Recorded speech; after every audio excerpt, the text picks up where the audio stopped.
Imagine a workplace where you only have to work 9 to 5. You are penalized if you're working after 5 p.m.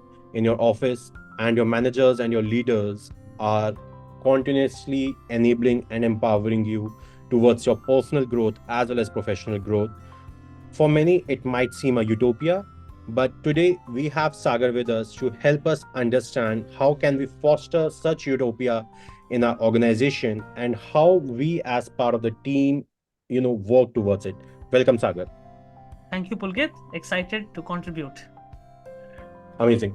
So, Sagar, my very first question to you in this is, what are some of the practical steps that an organization can take to create an environment that prioritizes the well being of their team members? So, some of the things that organizations can do is that they create steps that how they are listening to their team better. Actual listening, not those one on ones or those weekly meetings, where you discuss work. Listening to what's going through the person's life. Because in weekly meetings, we definitely discuss about the targets that needs to be achieved or are achieved. Wonderful. But also some time to discuss what's happening. Maybe once in 2 weeks, if not once a week. What's happening in their life. But even before that, the first step is that not by just creating a brief paper and rolling out plans. It doesn't start there. It has to be done by leading by example, where the key decision maker himself opens up about what kind of challenge that they are facing in their life. Because everything is so interconnected. Because Pulkit, I understand where this is coming from, because one advantage is that you are creating a culture where wellness is promoted, but on the other side it is also promoting, you also want to promote business and get finances. So I am looking at both the fronts. Okay, now even before that, as I said, the CEO or the leader has to open up about their challenges. Yes, it is true, the person or the team that is reporting might be junior to you. I'm talking, let's say, with respect to corporates, where the senior, junior, top management, middle management exist, which is a reality. Okay, but then they are junior or they are in middle management because they are being given a particular work to do, but there is a good possibility that they might be handling their personal lives better. You never know. They Mhm. might be, they might be having more fulfilling experiences in their life. Ultimately, be it at any level of management, you want to create profitability for the company, and you have to work in a team in a cohesive way to reach to that objective so that you fulfill your financial goals. But I know that most of the reasons why people are unhappy is that in the process they are not creating fulfilling experiences for their life. So if that one on one happens where you're okay to talk about what's happening in their personal life and learn from each other, I think that is a very ideal way of looking at it. But now the question comes, how do I be vulnerable in front of my whatever management? Now that is where the board and the team, they have to put it in as a DNA in their system. That is where it will come from. Sorry, Pulkit, I cannot give you a direct step, but I can go deep in this so that it enables us to take one step. Because one step can produce steps that are fine tuned with the business that they are in, with the kind of culture that they want to build, with the kind of value they want to build. But this is the first step. Saga, you really touched upon some amazing thoughts out there, and I totally agree. The first step could create a ripple effect out there, and that could be the journey of evolution.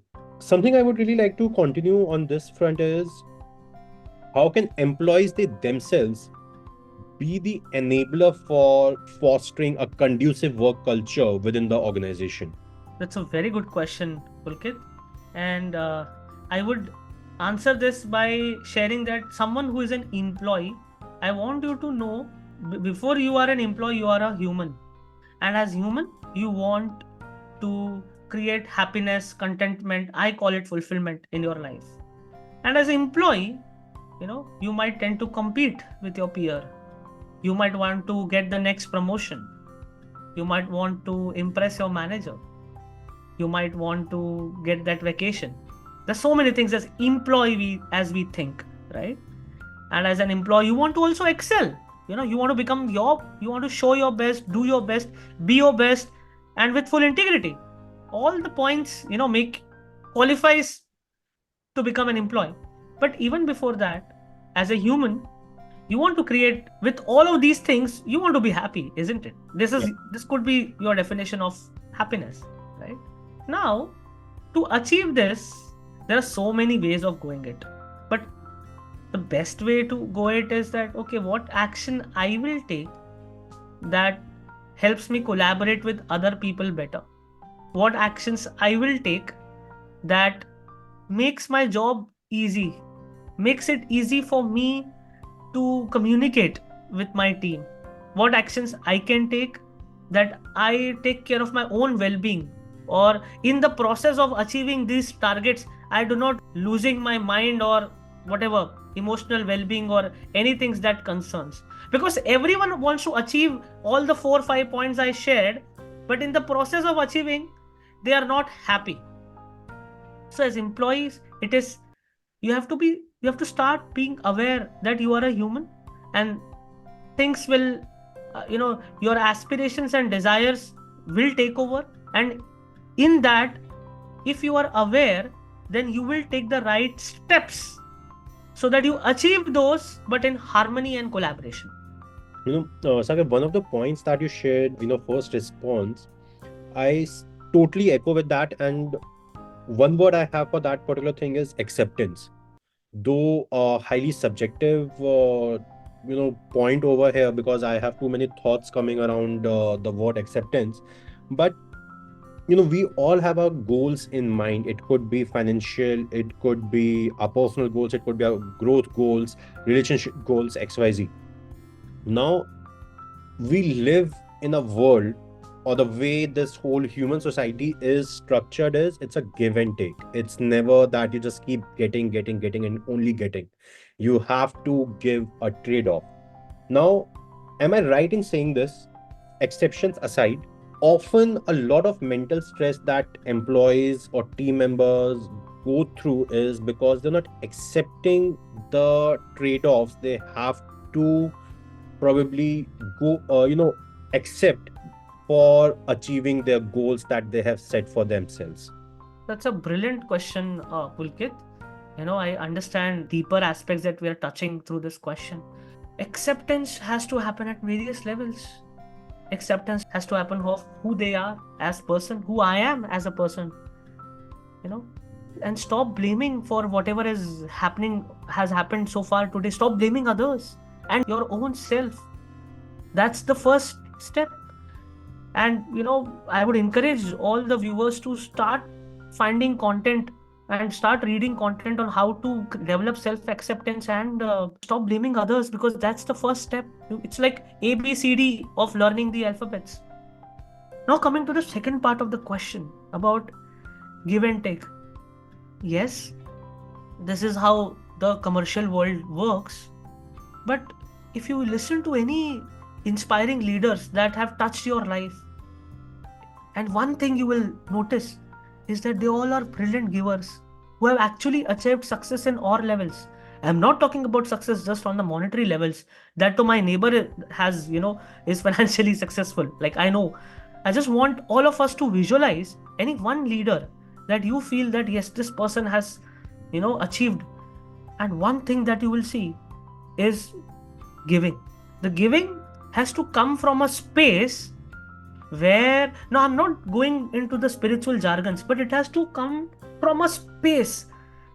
What is the space when you give to your son or daughter, or when you give it to your, let's say, parents or your friends? What is that space? Why there is a differentiate between that space in an organization? Oh yes, in organizations we work life professionals, we act as professionals. I get it. But the space remains the same, right? And even in organizations, I'm sure most of us work in an organized sector. Most of the times they are promoted to leadership roles.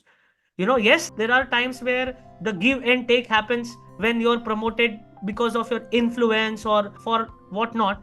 But I'm sure a lot of listeners would agree that the space is being observed by the leadership. In good organizations with good culture, this is the reality, right? So yes, there is a give and take, but in that give and take, if you're micro observing gives and if you're really putting it in a mathematical equation, it is not going to work. Okay, I have one question, Pulkit, for everyone. Okay. Yep. And this is what I was thinking last week, and good that you touched upon this. I ask this question to good leaders that I speak with. I ask this. Please hear this clearly. What is the one thing I can do for you that will make you do two things for me? What is the one thing I can do for you that will make you do two things for me?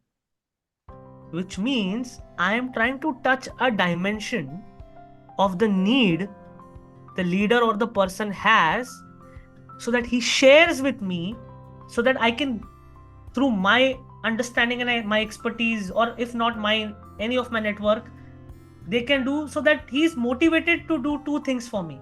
Now you just see the difference. Yep. You just see the difference. So I just thought of sharing this. Sagar, you touched upon very important point, and we slightly have somewhere or the other discussed it in our conversation in the previous episode and even in this one. It's about the culture of communication. Now, another statistic I would like to share with our listeners is that around 80% of employees in the Indian organization complain about mental health challenges. And that's something I can, support this, or I can, really understand where the statement is coming from is from my experiences when I'm talking to the HRs, probably around a year back when we were pretty active in the corporate wellness space. HR sharing stories of employees fainting on the floor just because of the stress they had. Now, one of the top reasons is team members not coming out in open and talking about the mental health issues or stress, anxiety attacks, etc. is that if the HR gets to know, they will lose their job. Now, Yeah. with similar and so many other different versions of such restrictions, how is it possible to foster a culture of transparent communication which can probably lead to the individual's growth, the department's growth, and the organization's growth? What are your thoughts? What a wonderful point. What a wonderful point.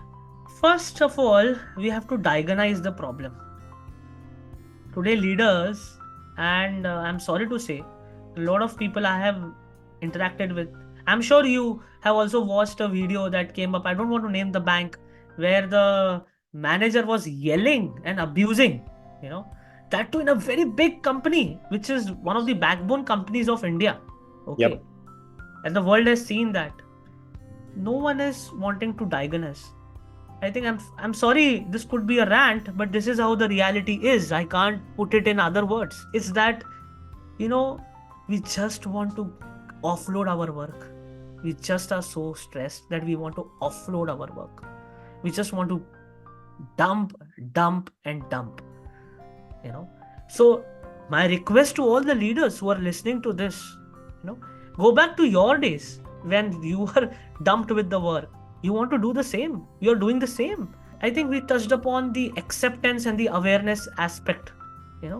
Why cannot be my fault? Why it has to always be others' fault? Why it is always like that? This culture exists in a lot of organizations. I'm sorry to say, it exists. Yes. Can't help. That's how the reality is. You have to go back. You have to start seeing reality outside of your designations, be it whoever you are, CEO or HR or I don't know what not, the vice president of your company or whoever you are. Are you willing to take that step? I'm sorry, I might be sharing this in this particular way, but I know there are good people who are doing it. But then for you, if you're not doing it, can you please do that? This is a cry. This is not a rant. This is a cry. This is coming from a space of cry, because ultimately You might leave the organizations 30 years, retiring it, and what are you leaving it for the next generation? You might be leaving the organizations once you complete your term. Then what are you leaving it for the next generation? And moreover, what kind of atmosphere you are creating at your home? But now let's talk about the solution. I think we discussed the problem and we are, sharing our cry. The solution, as I said, as step one is diagnosis. Step two is acceptance. Step three is getting professional support. Being open minded in getting the right organizations, be it in terms of psychologists or well-being experts, on the table to help you solve for it. What happens? I'm just sharing this, asking this question to a senior leader whose 6-year-old boy or a girl falls ill. You leave your work and take that baby to the hospital, right? Yep. Right? Why not your team member who is working 12 hours, with whom you're going to spend more time than your baby? Why can't you raise that level of empathy? See, it's very easy to point fingers, and at the moment I might be pointing fingers, but the point is, this is the question. This is not Sagar pointing fingers at you, this is you pointing fingers at yourself. That am I being empathetic? Am I being really kind? Oh, then you become empathetic, then the work never happens. Oh, as if today the work is happening as per your plan. Is it so? Are you achieving all your targets? Are you achieving all your targets with fulfillment? I'm sure if you're honest to yourself, our answer will be a no. And if it's yes, then I think I'm happy and I would congratulate you that you are taking in steps and efforts to be empathetic, be kind, be a listener. Where are the soft skills? All the 17 soft skills, Pulkit, I will definitely want you to share that data later. And by the way, I am, whatever we are suggesting, with the interest of the time, I'm not going deep to the data, but with whatever points I have shared so far, I have all the data points and I'll share that link. Why, if you also see the top 20 reasons why stress happens in organizations, you talk to any well-being experts, they will tell you 70% are the softer skills where things are not happening, or the softer elements not being nurtured.